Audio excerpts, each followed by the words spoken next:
texto de Maggio es interesante esto que propone de revisar la enseñanza a través de las tecnologías.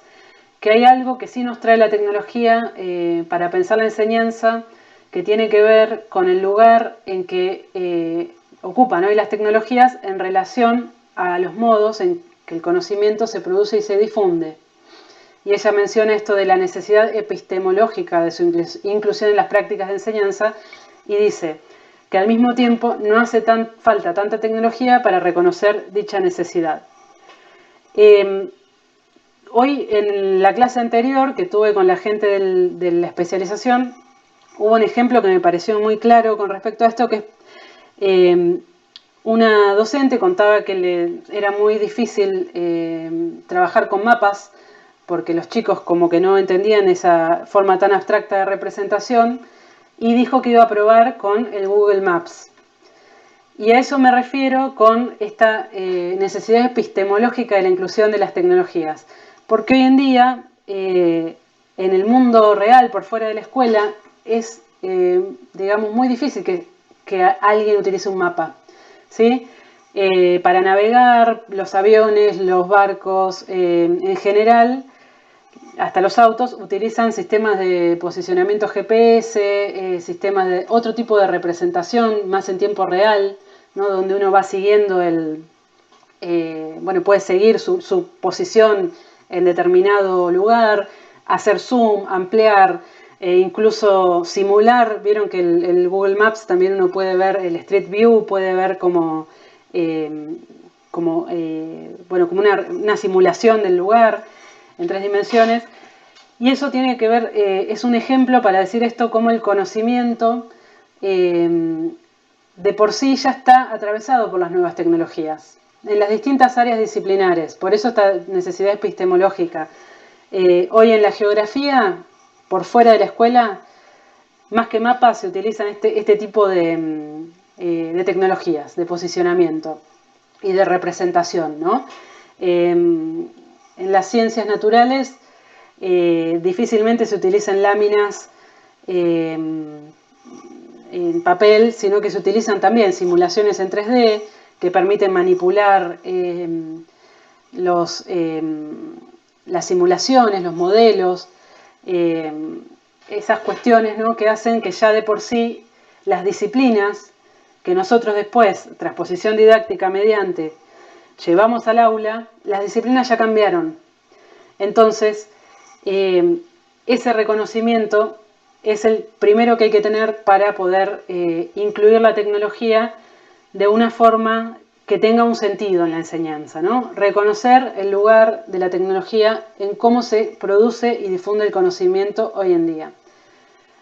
Asimismo, yo estaba hablando de tecnologías muy concretas en disciplinas muy específicas, pero, por ejemplo, la biblioteca no es que haya desaparecido, pero hoy en día no es tan habitual que nos acerquemos, sino que si tenemos que buscar alguna investigación sobre algún área, lo buscamos en Google Académico, ¿no? Que es un buscador que utiliza filtros, que indexa distintas páginas, repositorios institucionales y que son páginas de centros de investigación, de universidades, y trabajamos mediante filtros. Buscamos en determinado periodo de publicación, en un determinado idioma, buscamos por autor, buscamos por título. Entonces, ya la producción del conocimiento en la vida real, en las prácticas sociales, cambió, y digamos que de ahí nos tenemos que agarrar para tomar buenas decisiones al momento de integrar tecnología, ¿sí? Reconociendo esos cambios. Y dice Maggio, esto es interesante, que para eso no hace falta tanta tecnología, en realidad, ¿sí? Después vamos a analizar bien. A ver, lo que decía hoy, ¿quién fue que tomó la palabra? No la veo ahora. Bueno, esta inclusión que a veces se da en las escuelas, que viene de la mano de exigencias que en realidad no tienen que ver con la decisión docente, estas exigencias que a veces son, digamos, de la supervisión, o que hay que usar determinados dispositivos, o que es porque es la moda, o porque sí. Entonces se termina incluyendo la tecnología de una forma efectiva, pero así como está, podría no estar. Porque no propone ningún acercamiento a lo que estábamos conversando, sino que simplemente es hacer lo mismo, pero con un dispositivo que sería lo mismo no usarlo, ¿no? A veces hay que tomar la decisión de no usar tecnología también, esa es una decisión correcta. Si vamos a dar una clase expositiva, quizás no, bueno, sí, podemos acompañar con una imagen si queremos, pero hay que ver la utilidad, ¿no? Entonces la inclusión efectiva es la que, sí, hay tecnología, pero no vemos transformaciones en la forma de enseñar. Hay una idea que viene dando vueltas, ¿no? Que seguramente lo habrán escuchado, que tiene que ver con esto de dejar de lado el tecnocentrismo, ¿no? Hace referencia a esta situación de primero decidir la tecnología antes que el contenido y que los objetivos del aprendizaje, ¿no? Y tiene un riesgo, que voy a leer esta frase de Maggio, que dice, en algunos casos donde debería haberse llevado a cabo diferentes tipos de tratamiento en actividades con distintos propósitos cognitivos, todas adoptan la propuesta que indica el soporte, generando un empobrecimiento de hecho de la propuesta pedagógica sobreimpresa por la tecnología de turno. Ejemplo, uno quiere promover la reflexión y el análisis crítico sobre un tema y como aprendió a usar los formularios de Google, a los alumnos le propone un multiple choice. ¿Sí? Porque esa es la decisión, fue primero la tecnología. Yo sé usar Google Forms, entonces, ¿y qué pasó? El objetivo del aprendizaje, como dice acá, se empobreció. La idea era reflexión crítica y a través de un multiple choice sabemos que a lo sumo, bueno, la memoria y a veces hasta la suerte, ¿no? Porque son tan engañosos. Entonces, lejos estuvo el análisis crítico. Y eso es lo que pasa cuando uno a veces toma la decisión teniendo la tecnología como primer lugar. Estas decisiones que son tecnocéntricas. En este punto, no sé, habría que estudiarlo bien, pero intuyo que durante la pandemia, digamos, la virtualización haber sido no decidida en términos educativos, sino que fue en términos sanitarios, que se decidió y se echó mano, ¿no? de recursos digitales, creo que puede haber sucedido mucho esto, ¿no?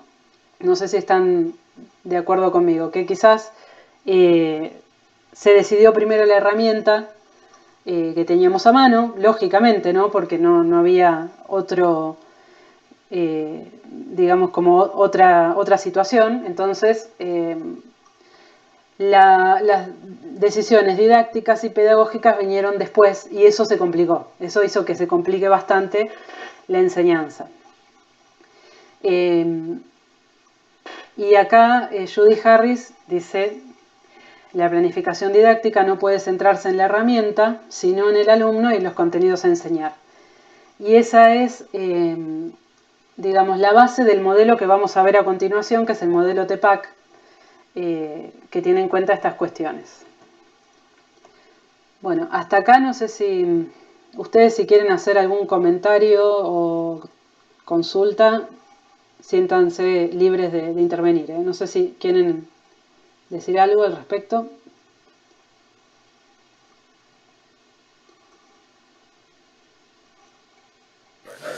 Respecto de la pandemia, sobre todo los primeros meses, los primeros 3 meses, y sí, durante todo el año tal vez, es verdad, la tecnología como opción única para poder sostener una continuidad pedagógica.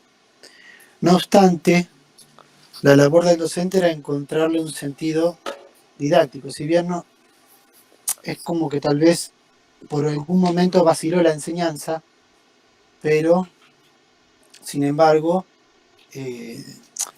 digamos, el sentido pedagógico didáctico vino después ¿sí?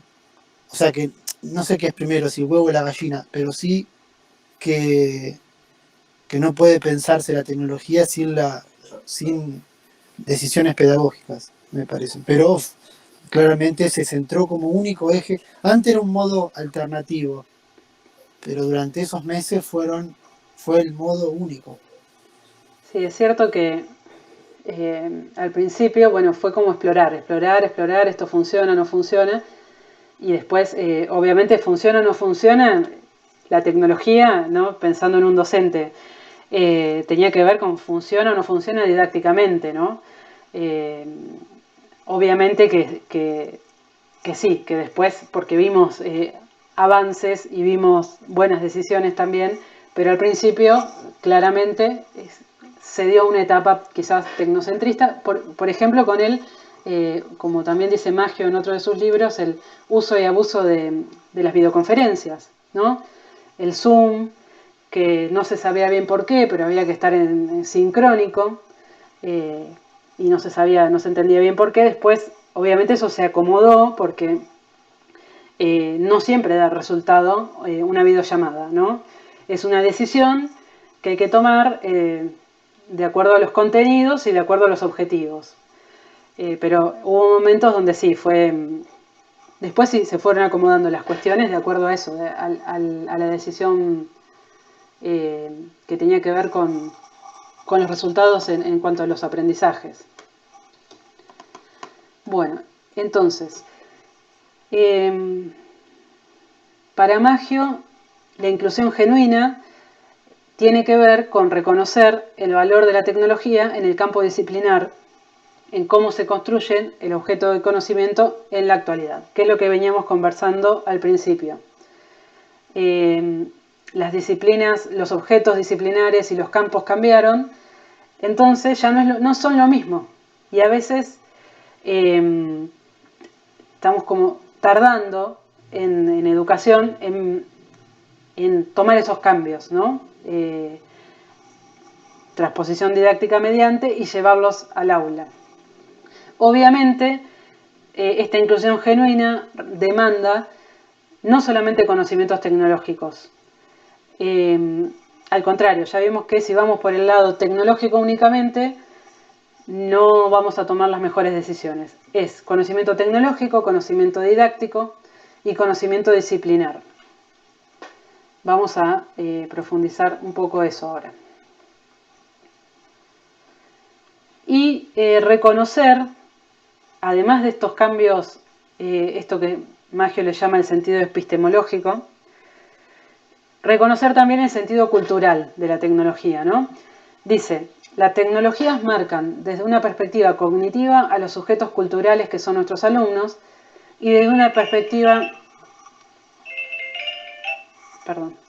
epistemológica a las disciplinas que enseñamos. Eso también es algo que tenemos que reconocer, que los sujetos, esto por eso les decía hoy que la tecnología es social también, ¿no? Es un objeto que lo tenemos que entender como un objeto social porque impacta en, digamos, en todos los ámbitos de la cultura y también en los sujetos.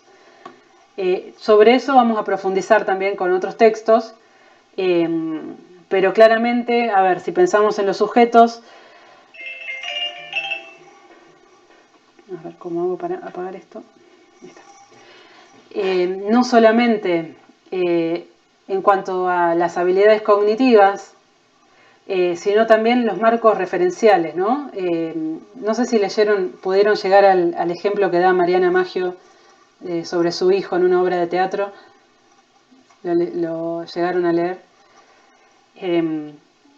Bueno, es un ejemplo bastante sencillo, pero ella dice que lleva a su hijo a una obra de teatro y termina una escena con dos personas luchando y se cierra el telón, fin de la primera escena.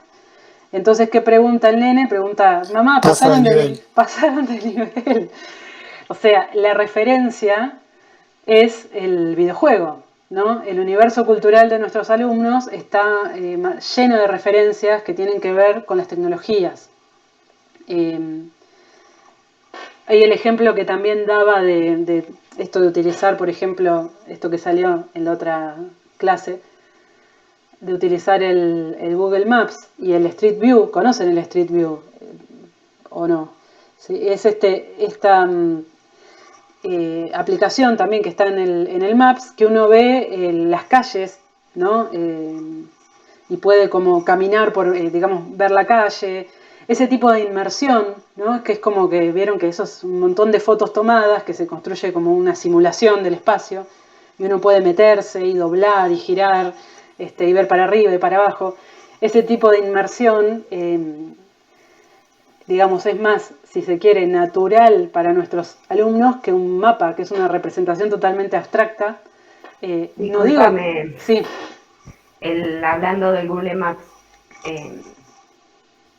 la otra vez un alumno de primer grado estaban hablando de las Malvinas. Yo soy acompañante de ese nene, entonces saqué el celular y con el Google Maps vimos las Islas Malvinas. Y bueno, y siento que por ahí él se enriqueció mucho más, quedó fascinado con poder agrandar y ver las islas como con una foto real, que los demás que en sí estaban viendo en el mapa. Entonces, bueno, siento que en ese caso por ahí enriqueció el Google Maps. Pero bueno, en mi caso, porque yo estaba con él y tenía el celular a mano y podía mostrárselo en ese momento. Por ahí si hubiera sido una decisión más para todo el grupo, hubieran quedado todos con la misma fascinación que a los 3 días me seguía pidiendo ver las islas con el celular. Vieron que vuelvo a la frase que decía Maggio al principio, a veces no es necesaria tanta tecnología. Vieron con algo que todos tenemos en la cartera, en el bolsillo. Es mucho más significativo el conocimiento. Digo, quizás después sí podemos avanzar en mostrarles un mapa, cómo se representa, ¿no? Pero bueno, claramente, digo, si hay prácticas sociales que cambiaron, ¿por qué vamos a insistir en la escuela con esas prácticas? Y repito lo que decía en la clase anterior, justo ayer vi un podcast que publicó el ABC con Delia Lerner diciendo si hay que enseñar o no la cursiva, no sé si les ha llegado. Y ella habla, bueno, precisamente de las prácticas sociales. ¿Sí? La cursiva o la manuscrita ya no se utiliza prácticamente. Entonces, ¿para qué vamos a tardar tanto tiempo en enseñar algo que socialmente ya no se utiliza? Bueno, entonces, en este sentido es lo mismo. Hay prácticas sociales, culturales, formas de representación que cambiaron. Entonces, bueno, nos tenemos que amigar por ese lado con la tecnología, ¿no? Estar un poco más, reconocer ese sentido epistemológico y el sentido cultural de la tecnología. Fíjense como con un ejemplo tan sencillo, bueno, viene un poco más por ahí la cosa, ¿no? Bueno, y ahora sí, el modelo TEPAC, no sé si lo han escuchado nombrar, han estudiado un poco, se acercaron alguna vez porque circuló mucho esto, ¿no? Para la materia sí, vi el video. Bien. No, estuve viendo en YouTube. Buenísimo. Bueno, me faltó explicar acá. Está en inglés, pero básicamente es, digamos, lo que significa es conocimiento tecnológico, pedagógico, disciplinar. ¿Sí? El modelo de conocimiento tecnológico, pedagógico, disciplinar. Este modelo, bueno, la pionera fue Judy Harris, pero hay un investigador español que es Jordi Adel, que fue muy divulgador de este modelo. Yo se los recomiendo, después lo voy a publicar. Es muy, muy interesante escucharlo. Ellos lo que dicen es que, bueno, para incorporar tecnología en el aula hay que tomar 3 decisiones que ahora vamos a ver que en realidad se empiezan a complejizar, pero que están, como venimos conversando, ¿no? Las decisiones curriculares, pedagógicas y las tecnológicas, y a la vez hay como una especie de determinación entre ellas, ¿no?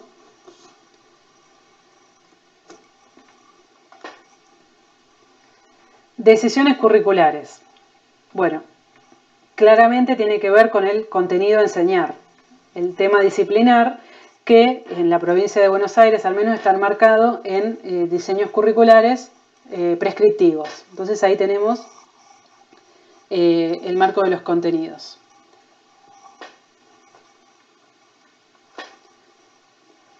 Decisiones pedagógicas, ¿sí? El conocimiento que los docentes tenemos sobre los procesos y prácticas de enseñanza y aprendizaje, en donde se consideran también los propósitos y objetivos de la enseñanza.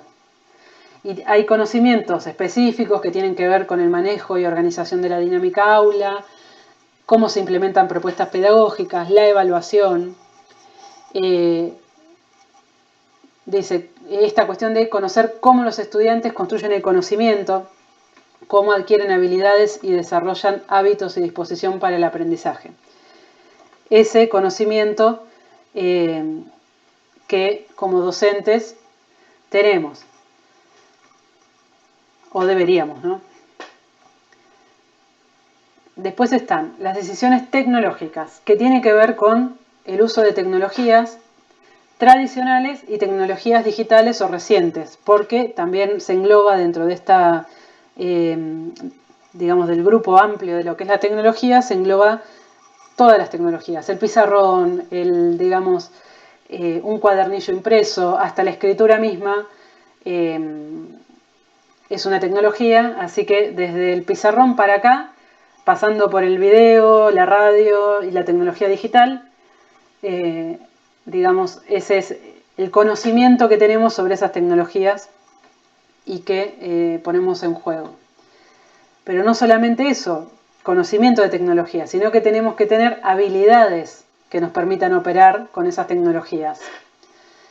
Y acá está este pequeño párrafo que a mí me parece que es importante en este contexto de, al menos en la actualidad, que creo que esto es a partir de lo que podemos denominar cultura digital, el conocimiento tecnológico requiere las competencias necesarias para estar continuamente aprendiendo y adaptándose a los cambios tecnológicos que se producen en el tiempo.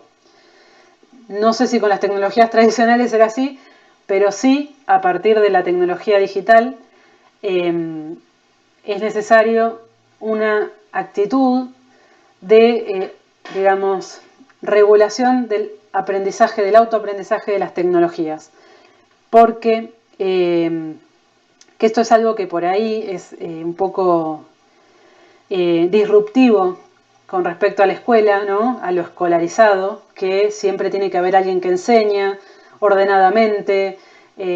Bueno, en el caso del aprendizaje instrumental de la tecnología, en realidad se apunta a este aprendizaje autorregulado, ¿sí? Que tiene que ver con distintas posibilidades, como el aprendizaje por exploración, el aprendizaje por tutoriales, el aprendizaje entre pares. Y acá, cómo se aprende depende de cada uno, ¿sí? Cada uno ya más o menos conoce de qué forma encara el aprendizaje de tecnología, y eso es importante tenerlo presente y conocerlo. ¿Por qué? Digamos, para sobrevivir en este marco de tecnología y de avances, porque hoy tenemos esta aplicación, ya saben que mañana son otras, pasado mañana cambian la interfaz gráfica y no están las mismas funciones, hay otras, ¿no? Eso todo el tiempo es así. Ahora usamos WhatsApp, pero hoy vieron que colapsó el sistema, quizás a partir de mañana nos toque usar Telegram, no lo sabemos. Entonces es necesario hacer esta mirada metacognitiva, si se quiere, de cómo uno aprende, cuáles son los pasos, para evitar la desesperación, básicamente, ¿sí? Si no, saben que, bueno, frente a lo nuevo, bueno, yo he capacitado en tecnología y lo digo básicamente de la experiencia, ¿no? Que aparece como cierta ansiedad o cierta frustración enseguida. Entonces lo mejor que podemos hacer es saber el mecanismo por el cual nosotros aprendemos a usar los dispositivos. En mi caso es un poquito de exploración, después busco tutoriales, pero hay otras personas que prefieren preguntarle a un colega, a un hijo, a un primo, y bueno, eso es válido, ¿sí? Es informal, por eso les decía que a veces choca con digamos, la tradición escolar o escolarizada, que es más formal, más estructurada, pero el aprendizaje netamente instrumental hoy en día tiene que ser un poco más con estas características, ¿sí? Lo que es más difícil de aprender en cuanto a tecnología y educación es el cruce entre tecnología y educación, no las aplicaciones, que de todas maneras vamos a verlas también.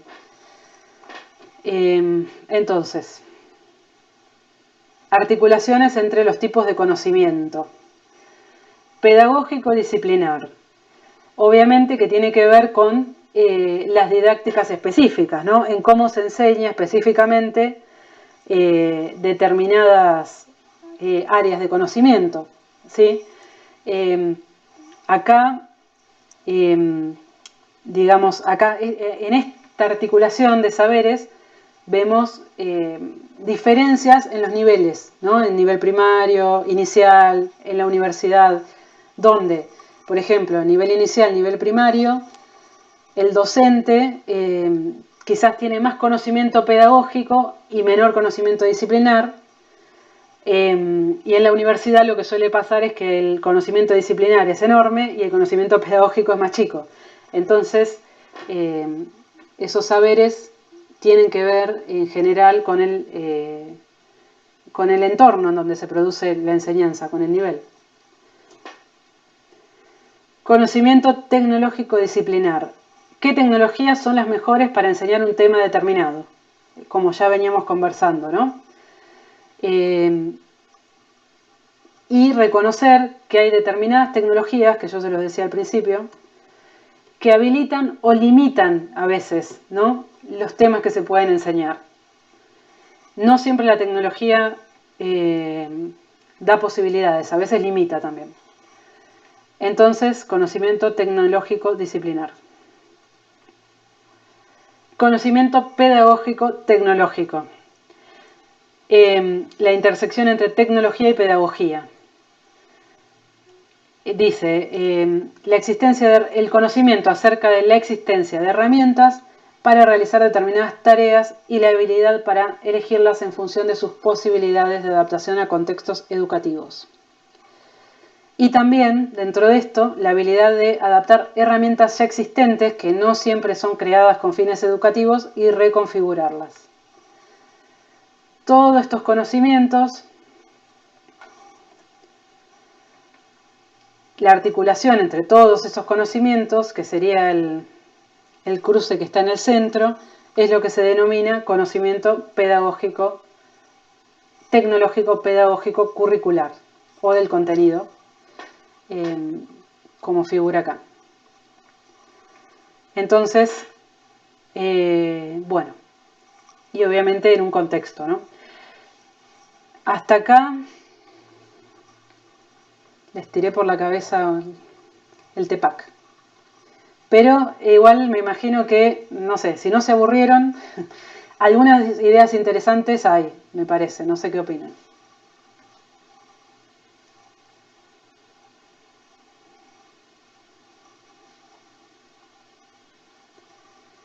Bueno. La idea de innovación, yo creo que te hace repensar, no equiparar tecnología digital con innovación, sino que la innovación implica una serie de otros procesos que tienen que ver con estos otros círculos. Y bueno, eso es una reflexión que me quedó de la lectura. Buenísimo. Y de esta clase. ¿Qué significa innovar, digamos? Es muy buena la pregunta, sí. sobre todo qué significa innovar en el aula, ¿no? Sí, por eso decía, lo que me parece interesante de la lectura de Maggio es que pone a la tecnología en su lugar, ¿no? Que es un conocimiento que el docente tiene que tener y tomar decisiones con respecto a eso.